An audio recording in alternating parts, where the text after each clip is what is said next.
আসসালামু আলাইকুম। Khadija dairy farm থেকে আমাদের প্রথম 2 দাঁতের একটি বকনা প্রথম বাচ্চা দিবে।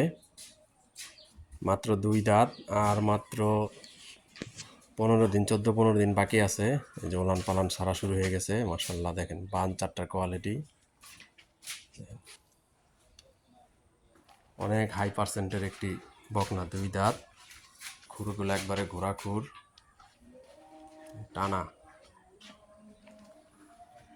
একদম হাঁস গলা, একবারে হাঁস গলা, ছোট্ট ছোট চিকুন চিকুন শিং, কান ভর্তি পশম। ব্রিড কাকে বলে? অনেক বড়, অনেক বড়, ডাবল সাইজে, ডাবল বডি, অনেক সুন্দর বকনাটি। যদি কেউ ক্রয় করতে চান আমাদের সাথে যোগাযোগ করবেন। দেখেন একদম টিস্যু, একবারে টিস্যু। যোগাযোগ করবেন আমাদের সাথে।